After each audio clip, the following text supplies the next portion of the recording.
하나님께서는 이스라엘 백성의 고통과 신음소리를 들으셨고 또 모세를 일으켜서 다시 애굽으로 보내시면서 그들을 구원하고자 하셨습니다. 그러나 앞에서 우리가 보았듯이 모세는 하나님의 부르심 앞에 곧장 화답하지 못했습니다. 자신의 부족함을 생각하고 자신의 어떤 상황들을 생각하고 그 앞에서 주저하는 모습을 보였지요. 그럼에도 가라 하시는 하나님의 말씀을 듣고 모세는 길을 나서게 되었습니다. 그렇게 출발했다 보니 모세의 마음이 아직은 온전하지 않았던 것일까요?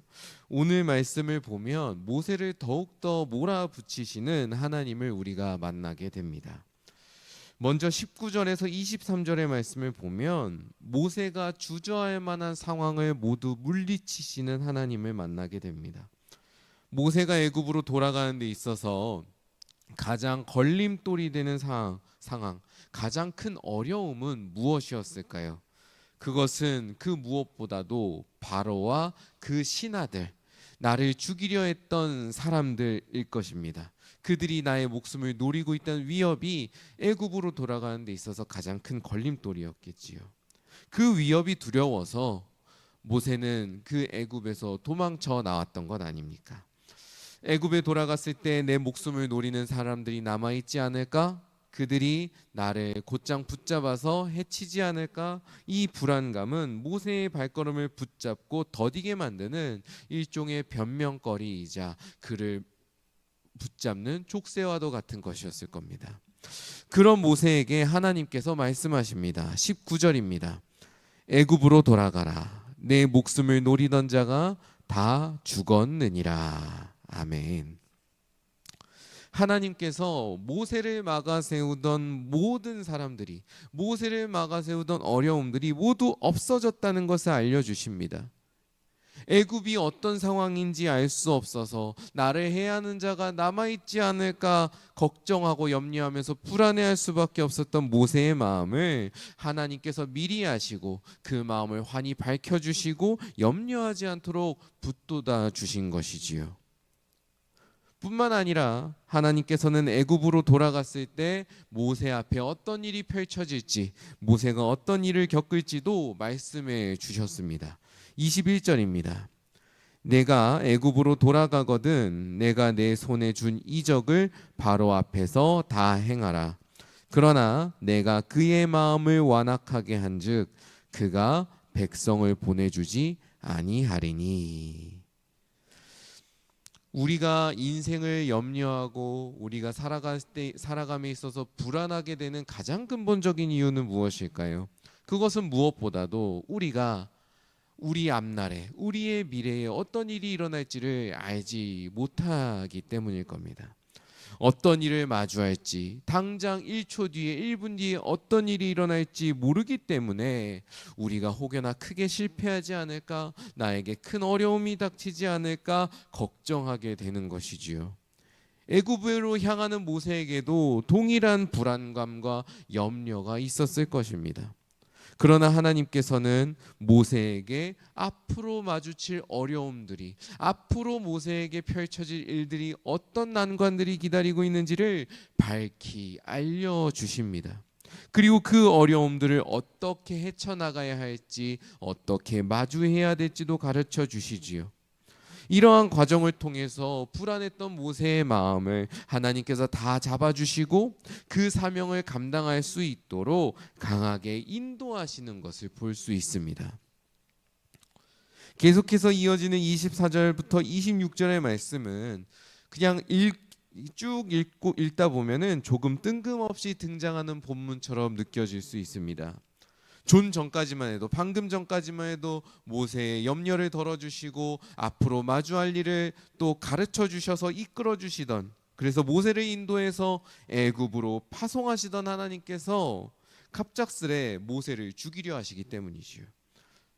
그 와중에 모세의 아내 십보라가 아들에게 할례를 주고 그 아들의 포피를 모세의 발에 갖다 대면서 하나님께서 그것을 보시고 모세를 놓아주셨다라는 이야기를 우리한테 전해줍니다. 이 본문은 성경을 연구하는 학자들 사이에서도 매우 당황스러운 이야기다, 매우 어려운 이야기다라고 보통 이야기를 하는데요. 그럼에도 이제 성경을 해석하는 많은 학자들은 이 이야기에서 누구를 떠올리느냐? 하나님과 직접 만나서 하나님과 씨름을 벌이고 결국엔 정강이뼈가 부러졌던, 정강이뼈가 부러져서 이제 발을 절게 되었던 야곱을 떠올리곤 합니다. 야곱은 하나님과 맞서 씨름하는 가운데 하나님을 더 깊이 만나게 되고 정강이뼈가 부러짐으로써 나의 형 에서, 나의 원수였던 에서와 직접 마주하는 자리로 나아가야 했습니다. 즉 하나님과의 씨름은 항상 어떤 결과를 불러오느냐, 자기의 지혜를 의지하던 사람, 나의 힘을 의지하던 사람을 하나님을 의지하는 사람으로, 하나님만을 바라볼 수밖에 없는 사람으로 바꾸는 그런 어떤 힘이 있다라는 거죠. 오늘 우리가 마주한 이 이야기도 마찬가지라는 생각이 듭니다. 하나님께서 여러 가지 방식으로 모세를 부르셨지만 여전히 모세에게는 불안감이 있을 수 있습니다. 그리고 어쩌면 하나님께 100% 순종하지 못하는 모습이 있었던 건 아닐까 생각해 봅니다. 우리는 어디서 그것을 알 수 있느냐? 아들에게 할례를 베풀지 않았던 것에서 알 수 있는 것이죠. 아들에게 할례를 베풀지 않는, 아기가 태어나면은 할례를 8일 만에 베풀어라 했던 그 하나님의 말씀을 잊었던, 그리고 따르지 않았던 모세의 연약하고 흔들리는 모습, 우리가 거기서 그런 모습들을 볼 수 있지 않은가 생각을 해보게 됩니다. 그런 모세에게 하나님께서 직접 맞서심으로 모세의 마음을 더 굳건하게 세우고자 하시는 겁니다.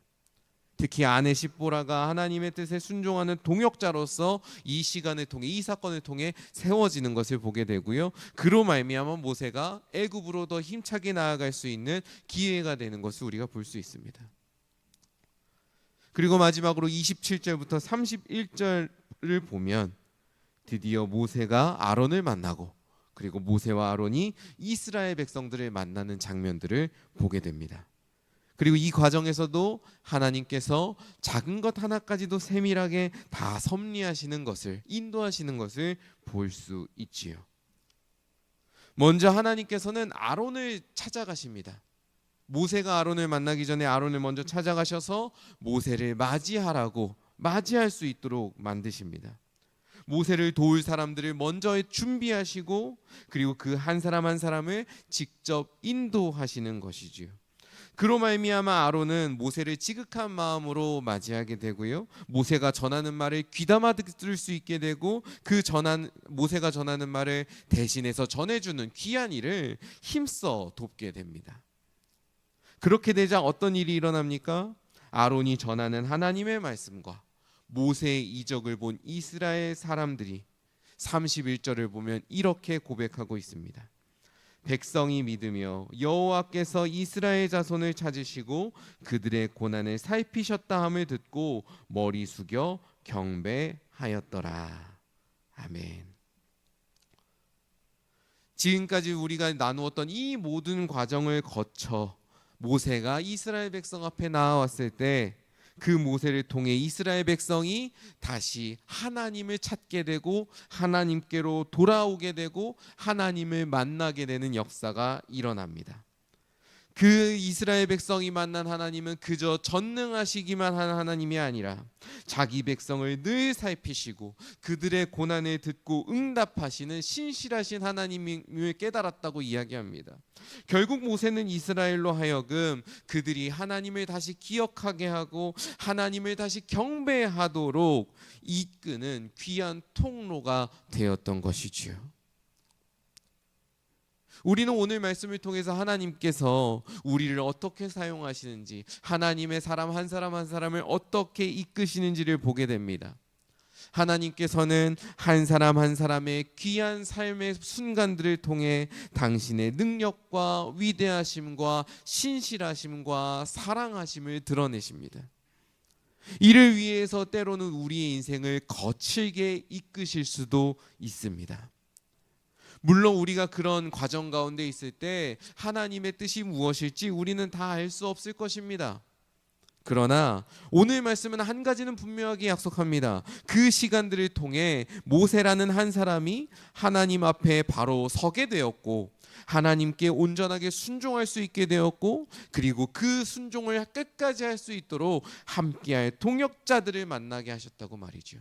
그리고 그 과정들을 통해서 모세 홀로 감당할 수 없었던 놀라운 변화들이 일어났다라는 것을 우리한테 분명하게 약속합니다. 하나님께서는 우리에게도 동일하게 역사하십니다.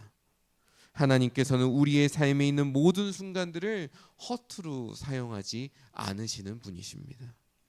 그분은 믿음으로 인해, 하나님을 사랑함으로 인해 우리가 겪는 어려움과 고난과 아픔들을 내버리지 않으십니다.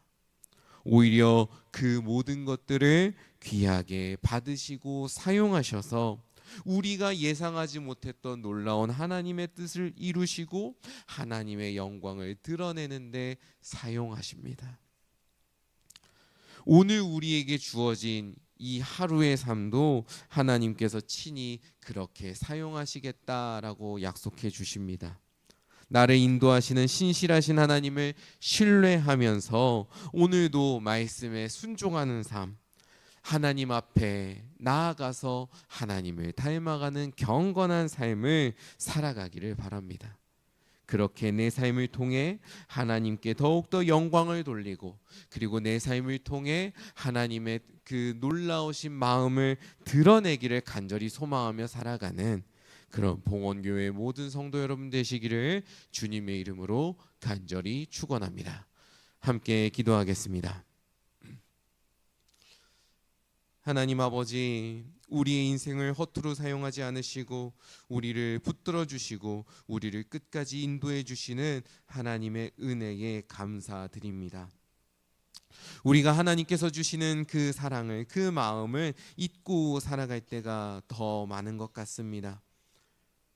우리 눈앞에 알지 못하는 미래와 우리를 둘러싼 상황 때문에 염려하여서 하나님을 온전히 따르지 못하고 신뢰하지 못하고 의지하지 못하는 연약한 삶을 살아갈 때가 너무나 많은 것 같습니다.